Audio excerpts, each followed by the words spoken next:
Okay, so hello momsies, popsies, and of course mga KaGuro and all the students out there. Hello, hello, hello. Hello, how do you do? I'm glad to see you too. And you, and you, and you. La la la la la la la. La la la la la la la la. Okay, so welcome to our channel. So it's me, Teacher Gracie Jane, where you can learn more and share more. So for today's video po ay ibabahagi po natin at ipapakita ko po kung paano ba mag-rate ng IPCRF rating encoding form for teacher 1 to 3. So, proficient teacher po ito. So, IPCRF is Individual Performance Commitment and Review Form. So, here, if meron na po kayong link na naibahagi po ng inyong mga head teachers or even your principal, you can have this one. So, this is, now take note, in this part, dito po sa baba, encoding, part 1, proficient, part 2, part 3, and part 4. Huwag po kayong basta-basta mag-edit, mag-entry, mag-encode. So, may naka-formula na po yan and naka-link na mga formula. So, try to look at this one.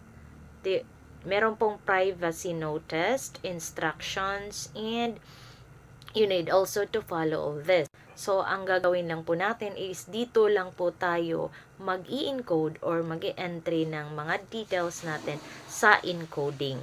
Ayan po, huwag nyo na pong galawin dito sa part 1, part 2, part 3.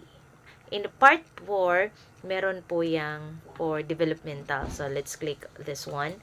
For proficient, ito po ang lalabas. So, dito lang po tayo mag-i-encode sa encoding.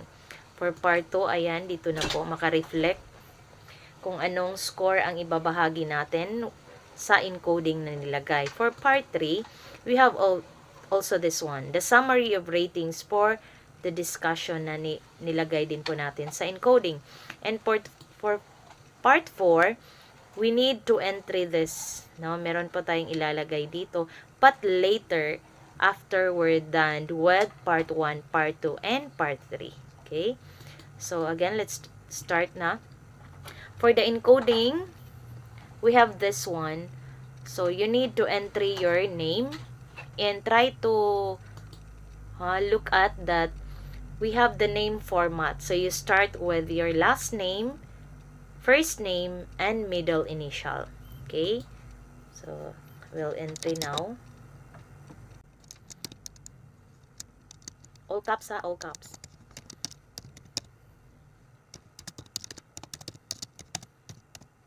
Okay. Then we have the position. Now here, there is a drop down, no? You search here. So may nalagay na po yan T1, T2 to any position. So you click teacher 1. So may lang po sa drop down option po. Then for employee ID, ayan, you can also this example 1, 2, 3, 4, 5, 6. Example lang po yan. Then, employment status. Now, for my status, I am a professional for senior high school. Provisionary lang po tayo. Then, for your age, then, still, there is another drop down that you need to choose. So, I forgot. Okay, so the drop down option. So, you have 31 to 35. Then, for this one, choose female. Again. Then for level thought, wait for it. Grade level, let's wait for it. Subject thought,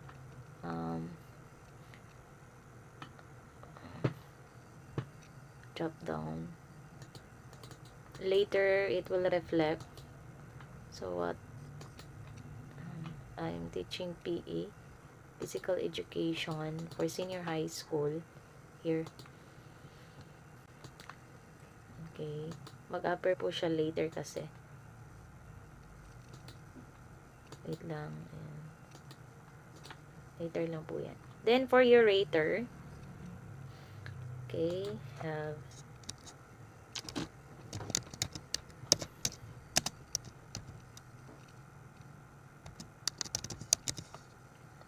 we have the position. Again, we also have the drop down. So, we have principal, assistant principal, wait for it, assistant principal, assistant school principal. Okay. Then, date review, example, July 30. Entry, by the way, I'm done with my IPCRF and my ratings na po tayo na naipasa and assigned po. Ay, sorry. Look at this one, date review. We have year, month, and date. So, you have year 2021, 07/30. Okay. Then, we have the region. We have region 9. So, select in the Zamboanga Peninsula Division of Zamboanga del Sur. Municipality. The name of your district and municipality we have assigned at Mahayag North. Then school ID we have 3.3807. Then school name you need to type.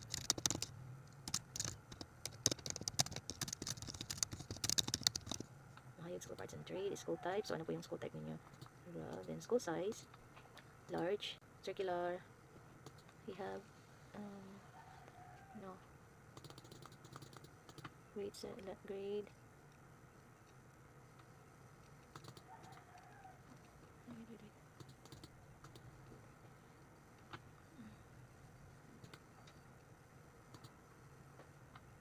It's here. Then here, number of years teaching. We have 4 to 10 years. Highest degree obtained, we have bachelor's degree. So, area of specialization, we have okay, then senior high. Ayan, lumabas na po ang option ng ating level. Then for grade 12. So, let me see kung okay na ba ito. So, here. Now, this one, ito pong naka-white, you can entry all these things pag naka-white po siya.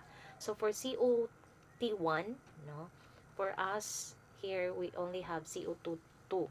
Okay, so COT1, my subject na demo ko po is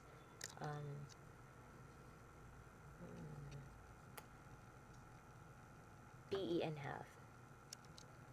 CPAR. Contemporary Philippine Arts from the region. Or you can use the drop down option.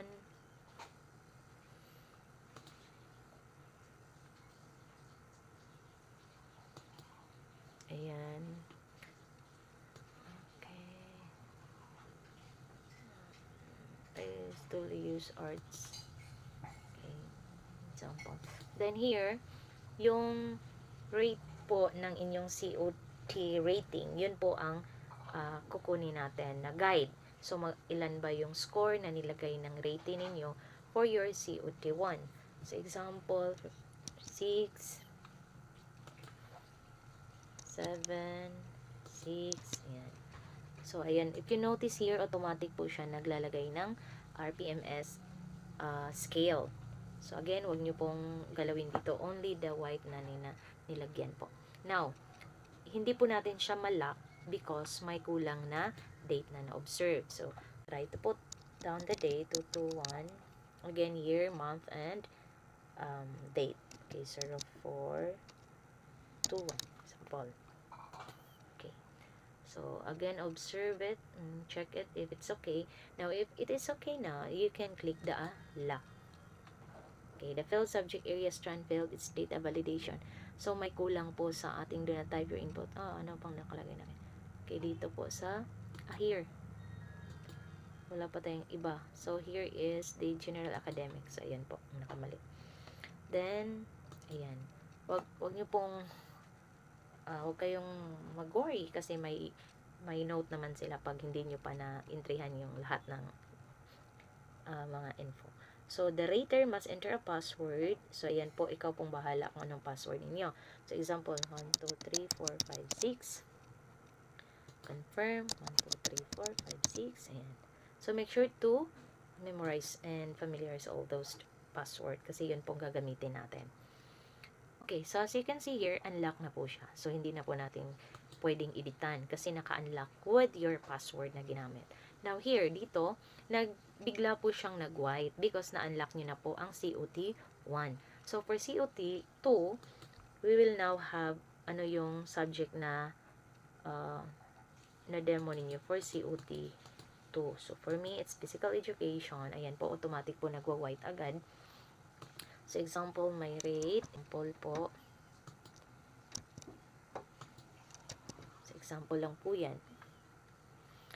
So, ayan, automatic din po siya naglalagay ng scale dito. Then, again, we need to unlock. So, put the date.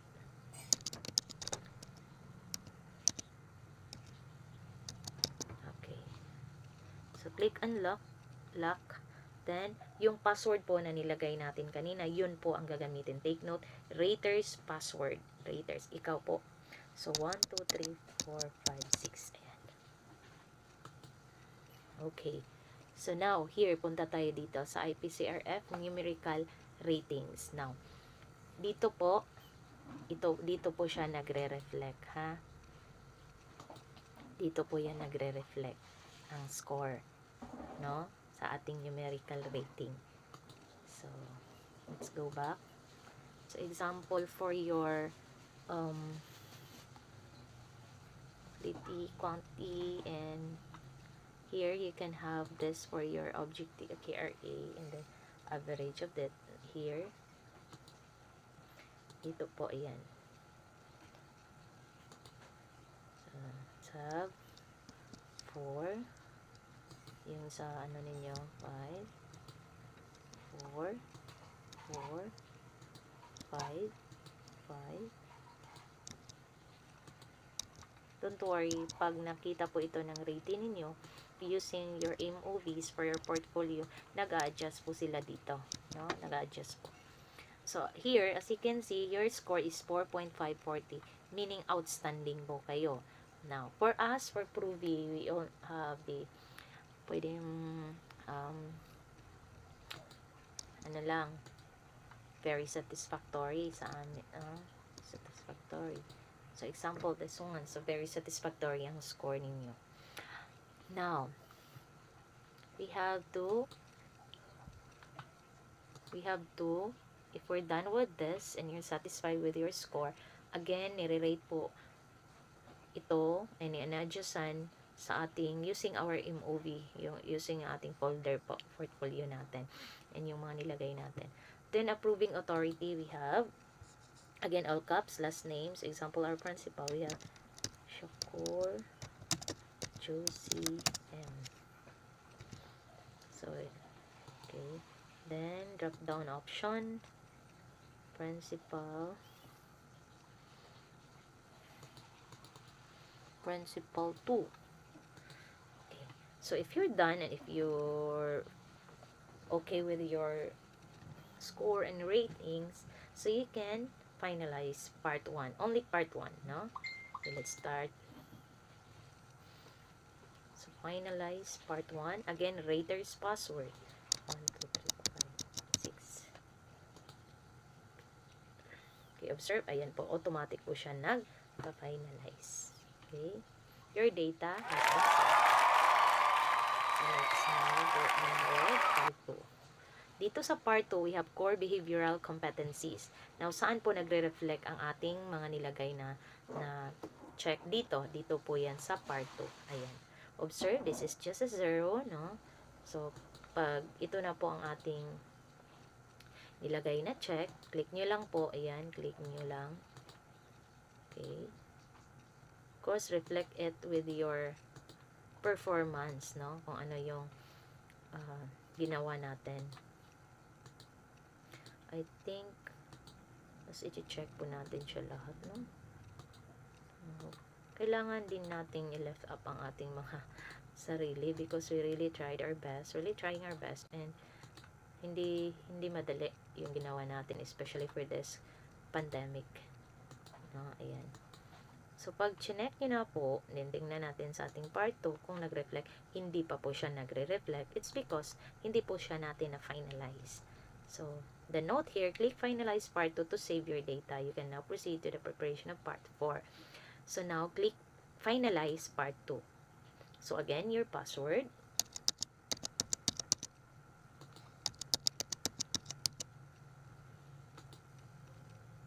Observe.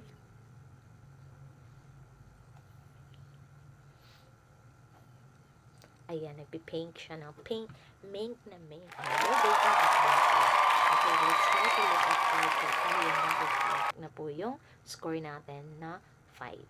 Okay, let's go on. Okay, ayan. Now, we can have in the part 3. Okay, for part 3, ayan po, nagre-reflect na yun din yung score natin na nilagay. Again, this is also a final rating, 4.420, very satisfactory.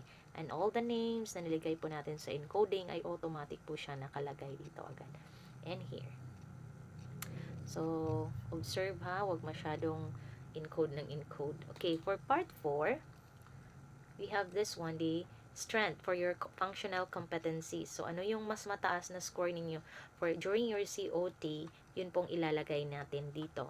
And for your development needs, so anong mas need nating i-improve for ourselves. Then we have also core behavioral competencies. So in this one, competencies natin, ano yung mas mas prefer. Yan. Yan gusto nating ilagay, no? Then next is how about the developmental needs for our behavior competencies na need nating i-improve pa or gusto pa nating i-improve.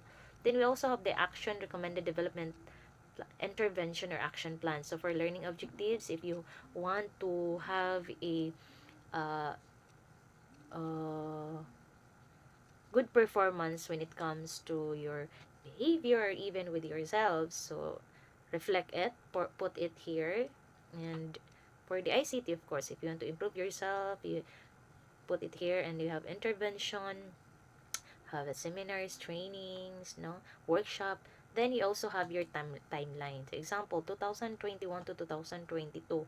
Then your resources needed, you'll have the gadgets, internet connectivity, computer, or etc. etc. Ayan po, yung ilalagay natin dito. Now, if you're done with answering in this part 4, you can have again to finalize part 4. But you need to put your greatest password, 1, 2, 3, 4, 5, 6. Then go on. Okay. So, part 4 has been locked and finalized. Ayan. Now, since naka-finalize na po sila lahat from part 1, part 2, part 3, and part 4, we'll now check. Okay, this one, ayan po, nagre-reflect siya automatic na nakascore na po ang ating this one. So, demonstrated level, ayan po. So, kung gusto nyo score, ayan. For our IPCRF, ayan po, automatic po siya nakascore. So, again, for the adjectival rating equivalencies, so 4 to 5, we have outstanding. 3 to 4, 499, very satisfactory. 2.5 to 3.499, we have satisfactory. And 1.5 to 2.4, we have unsatisfactory. And below 1.4 is poor. So, we belong in the 4.420.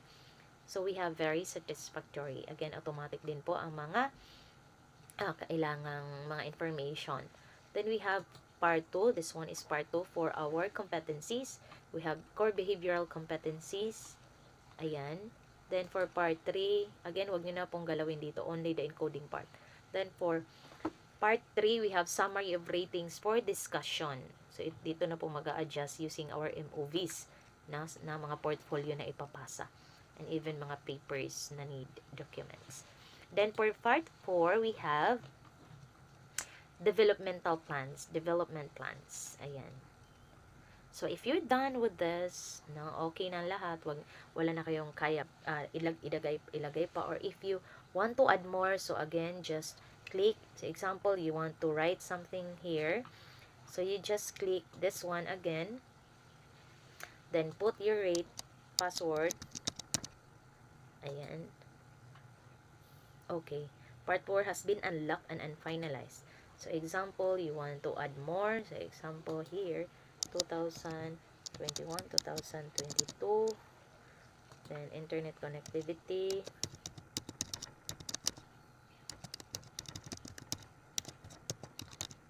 gadget, sample lang po to ha, etc. Now, if you're done, so tapos na kami nag-edit, so you can still click again this one to finalize your work. So again, your password. So click go.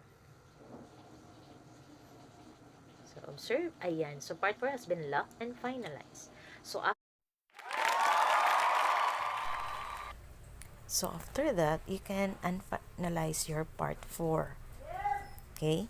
So make sure you review your work before you are going to print all the parts 1 to part 4.